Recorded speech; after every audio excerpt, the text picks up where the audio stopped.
The Art of War by Sun Tzu, translated by Lionel Giles. Part 12. The Attack by Fire. Sun Tzu said, "There are 5 ways of attacking with fire. The first is to burn soldiers in their camp. The second is to burn stores. The third is to burn baggage trains. The fourth is to burn arsenals and magazines. The fifth is to hurl dropping fire amongst the enemy." In order to carry out an attack, we must have means available. The material for raising fire should always be kept in readiness. There is a proper season for making attacks with fire, and special days for starting a conflagration. The proper season is when the weather is very dry. The special days are those when the moon is in the constellations of the Sieve, the Wall, the Wing, or the Crossbar, for these 4 are all days of rising wind.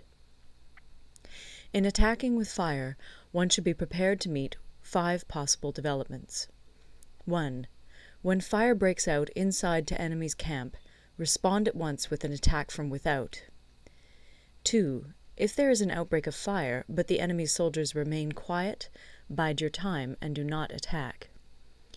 3. When the force of the flames has reached its height, follow it up with an attack, if that is practicable. If not, stay where you are. 4. If it is possible to make an assault with fire from without, do not wait for it to break out within, but deliver your attack at a favorable moment. 5. When you start a fire, be to windward of it. Do not attack from the leeward. A wind that rises in the daytime lasts long, but a night breeze soon falls. In every army, the 5 developments connected with fire must be known, the movements of the stars calculated, and a watch kept for the proper days. Hence, those who use fire as an aid to the attack show intelligence. Those who use water as an aid to the attack gain an accession of strength. By means of water, an enemy may be intercepted, but not robbed of all his belongings. Unhappy is the fate of one who tries to win his battles and succeed in his attacks without cultivating the spirit of enterprise, for the result is a waste of time and general stagnation. Hence the saying, "The enlightened ruler lays his plans well ahead. The good general cultivates his resources." Move not unless you see an advantage. Use not your troops unless there is something to be gained. Fight not unless the position is critical. No ruler should put troops into the field merely to gratify his own spleen. No general should fight a battle simply out of pique. If it is to your advantage, make a forward move.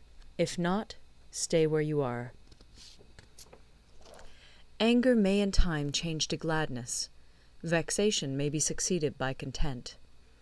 But a kingdom that has once been destroyed can never come again into being, nor can the dead ever be brought back to life. Hence the enlightened ruler is heedful, and the good general full of caution. This is the way to keep a country at peace and an army intact. End of Part 12. Part 13. The Use of Spies. Sun Tzu said, "Raising a host of 100,000 men and marching them great distances entails heavy loss on the people and a drain on the resources of the state. The daily expenditure will amount to 1,000 ounces of silver. There will be commotion at home and abroad, and men will drop down exhausted on the highways. As many as 700,000 families will be impeded in their labor. Hostile armies may feast each other for years, striving for the victory which is decided in a single day. This being so, to remain in ignorance of the enemy's conditions simply because one grudges the outlay of 100 ounces of silver in honours and emoluments is the height of inhumanity. One who acts thus is no leader of men, no present help to his sovereign, no master of victory. Thus, what enables the wise sovereign and the good general to strike and conquer and achieve things beyond the reach of ordinary men is foreknowledge. Now, this foreknowledge cannot be elicited from spirits.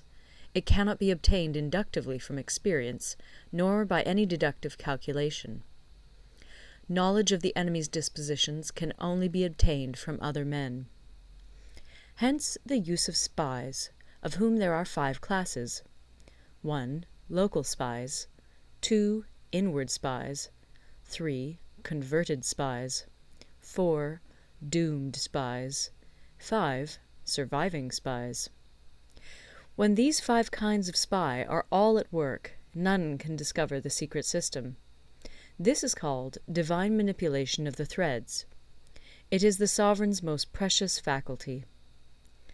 Having local spies means employing the services of the inhabitants of a district. Having inward spies, making use of officials of the enemy. Having converted spies, getting hold of the enemy's spies and using them for our own purposes. Having doomed spies, doing certain things openly for purposes of deception, and allowing our spies to know of them and report them to the enemy. Surviving spies, finally, are those who bring back news from the enemy's camp. Hence it is that none in the whole army are more intimate relations to be maintained than with spies. None should be more liberally rewarded. In no other business should greater secrecy be preserved. Spies cannot be usefully employed without a certain intuitive sagacity. They cannot be properly managed without benevolence and straightforwardness. Without subtle ingenuity of mind, one cannot make certain of the truth of their reports. Be subtle, and use your spies for every kind of business. If a secret piece of news is divulged by a spy before the time is ripe, he must be put to death together with the man to whom the secret was told. Whether the object be to crush an army, to storm a city, or to assassinate an individual, it is always necessary to begin by finding out the names of the attendants, the aides-de-camp, and doorkeepers and sentries of the general in command. Our spies must be commissioned to ascertain these. The enemy's spies, who have come to spy on us, must be sought out, tempted with bribes, led away, and comfortably housed. Thus they will become converted spies and available for our service. It is through the information brought by the converted spy that we are able to acquire and employ local and inward spies. It is owing to this information again that we can cause the doomed spy to carry false tidings to the enemy. Lastly, it is by this information that the surviving spy can be used on appointed occasions. The end and aim of spying in all its 5 varieties is knowledge of the enemy, and this knowledge can only be derived in the first instance from the converted spy. Hence it is essential that the converted spy be treated with the utmost liberality. Of old, the rise of the Yin dynasty was due to Yi Qi, who had served under the Xia. Likewise, the rise of the Chu dynasty was due to Liu Ya, who had served under the Yin.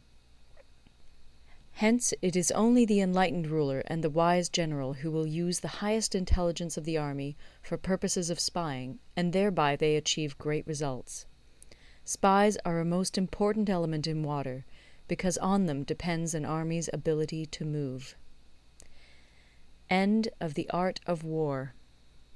Recorded in Toronto, Ontario by Moira Fogarty, October 2006.